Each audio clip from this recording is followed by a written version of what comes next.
Welcome to Garden House Studio. In today's video, I am going to show you how I took one transfer, The Lover of Flowers, and made 14 different projects from it. The Lover of Flowers is part of the spring release from IOD. It is a 9 by 12 inch, 8-page transfer with bouquets and flowers and poetry about flowers also. The flowers in this transfer are absolutely gorgeous. They all have a vintage appeal and are perfect for these quick gift projects. The first project we're going to do is called a shelf sitter, and we are actually made 8 shelf sitters. We cut the boards 9 inches, and then we made a board for the top and a base for the bottom. The top was like a 1/4 inch bigger on either side, and the bottom was an inch bigger total. And I am doing a demo because we are actually going to be doing this for a class for a bunch of friends. So I made a demo.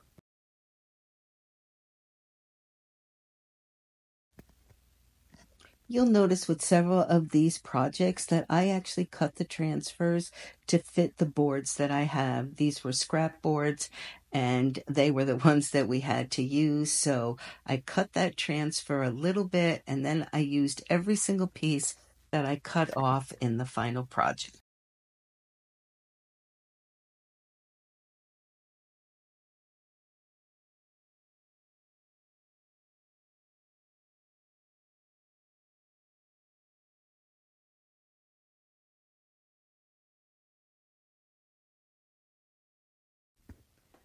One of the nice things about these transfers is they all have their own typography.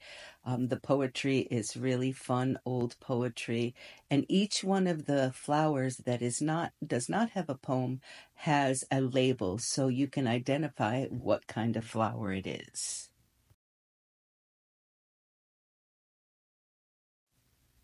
One of the things I like to do with all of these projects is kind of distress the edges with a little bit of ink. So I just rub the ink pad along the edges.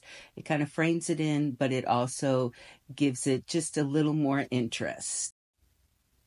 Once I had my demo ready, it was time to get the rest of the boards ready for the class. I painted them with chalk paint, we sanded them down, and then we put a top coat on them. All of the transfer pieces we cut apart, and each person got to choose its own.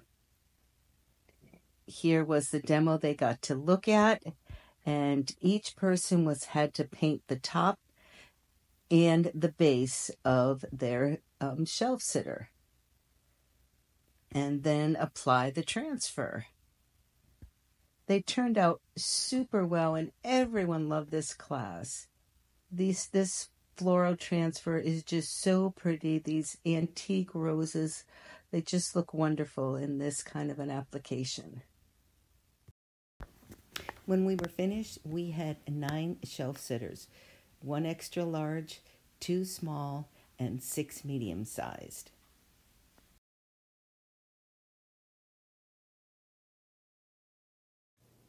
Our next stop was to find some pieces of unfinished wood at the craft store to finish some of our projects. The first one I had was 2 painted natural wood boxes. We painted them with chalk paint. We gave it a little bit of a sand, and then we put a top coat on them before we did the flower transfer. All of the wood products were on sale at the Joann Fabric Craft Store, and this large piece, was the most expensive, and we paid $8.60 for it. So none of the projects cost us more than $10. This large keepsake box is the hit of the whole projects. And I really wanted it to be my statement piece. So I did some stenciling on top of it, and I totally wanted to keep with it a vintage theme. So you'll see I do some distressing. I was not perfectly careful with the stenciling. I wanted it to look like it had faded over time. And This is a duck egg blue from Annie Sloan chalk paint, which is a very, I would call it a very vintagey color, and it was perfect for this application. I chose the Forget-Me-Not Floral Swag and the poetry for the top of this box. I did cut it a little bit and then try to pull it over so it would took up a little more space on the box, and it worked perfectly. And I also had another little Forget-Me-Not piece that I was able to put inside the box.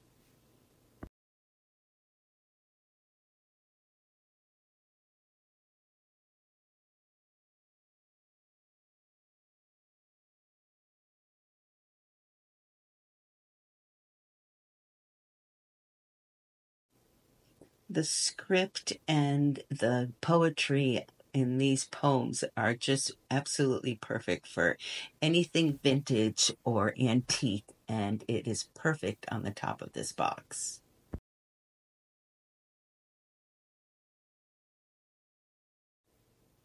How did I give this box a distressed look? With ink. I simply took my ink pad and went ahead with a dauber and all around the top of it. It's so much nicer than trying to sand back and control it that way. And it is a permanent ink. So once this box was top coated and sealed, it was the perfect time to put the ink on. However, you do have to let that ink dry. It takes a little longer to dry once it's been put over a top coat.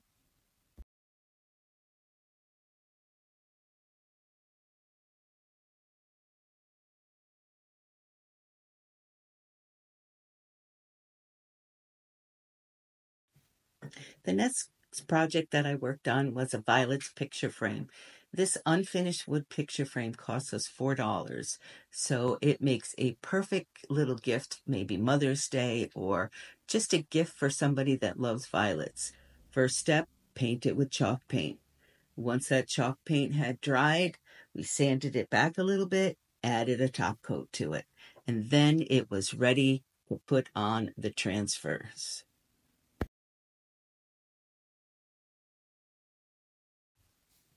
Of course, the transfer did not fit on that little tiny picture frame, so I had to cut it all up. So I cut it into pieces that I knew would work and still give you the complete image of the violets.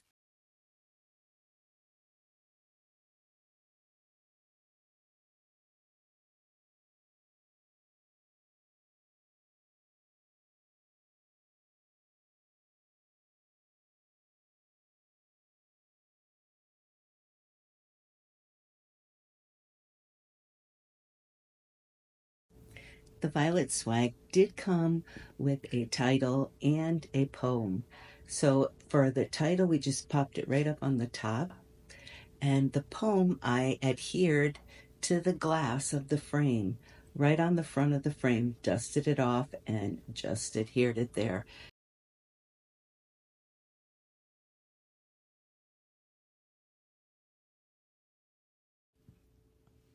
Adding the distressed ink to the sides just by rubbing the ink pad right along the edge on the outside and on the inside gives it a finished look.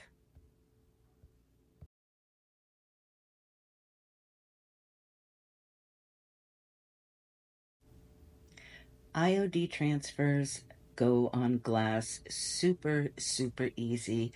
And all they require to keep them clean is just to dust them every now and then, and they adhere perfectly. The very last step of this project was to cut a piece of watercolor paper, distress it, and put it in the frame. And there it is.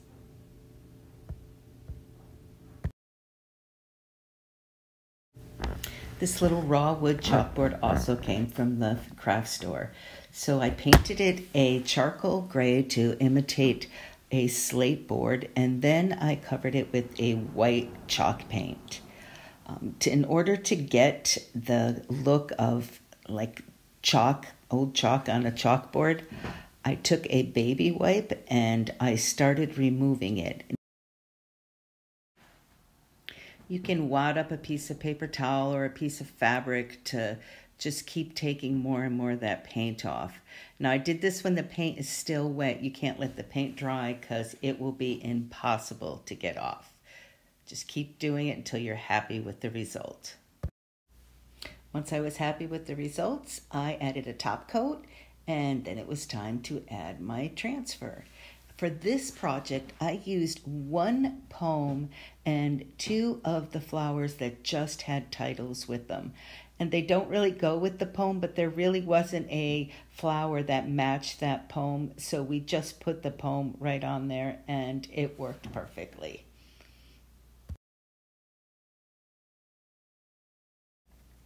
For this project, I also cut that rose swag and extended it further over to the edges to fill out this particular chalkboard. You'll see that the chalkboard was a lot bigger than the design, so we just pulled it over. That's the wonderful thing about these transfers. You can chop them up and overlap them and do whatever you want so that it makes it work for your project.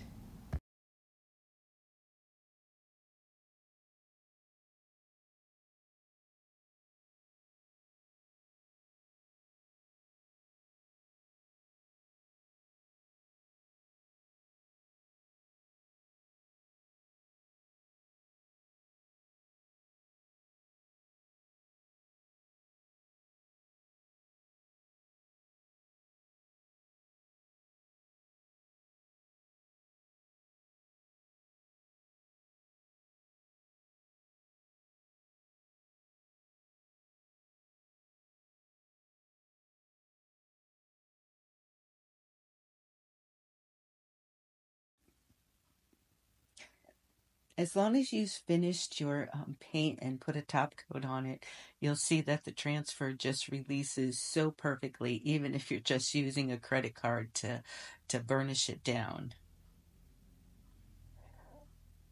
The poetry that I used on this one actually was for a snowdrop, but there was no snowdrop flower, so we simply used it on this.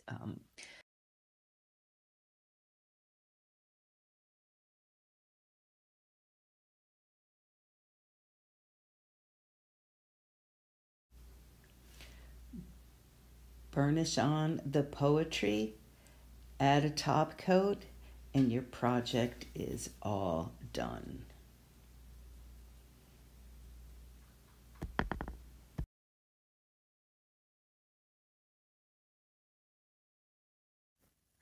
For my final project, I used a sap bucket to make a botanical flower bucket.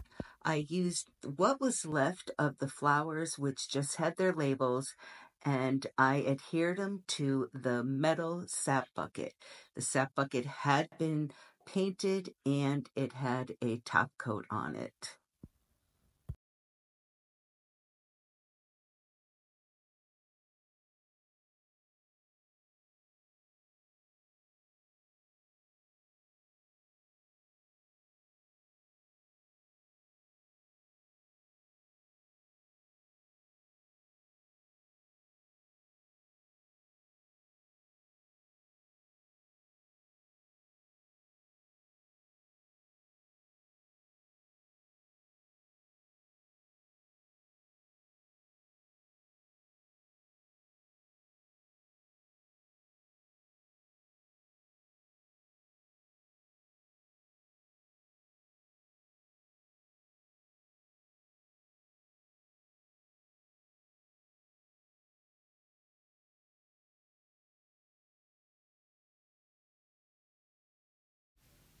Although each one of these flowers had a label which designated the kind of flower they were, the labels were written in black and it would never have shown up on this bucket. So what I did, I went ahead and I painted a white, just a kind of a white line big enough to cover the label, and then I adhered the label to that.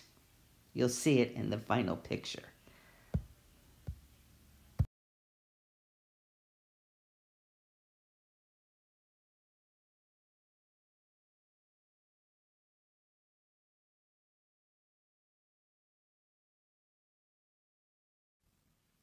If you're wondering what I'm burnishing these transfers down with, sometimes I am using a credit card, and some of them I am actually using a quarter because I lost my burnishing stick.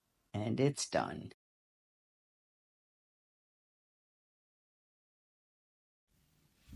And it's a wrap. 14 projects with one IOD Lover of Flowers transfer.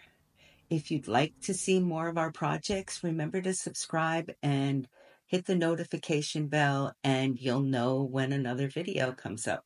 Thank you so much for watching, and I hope you enjoyed this video.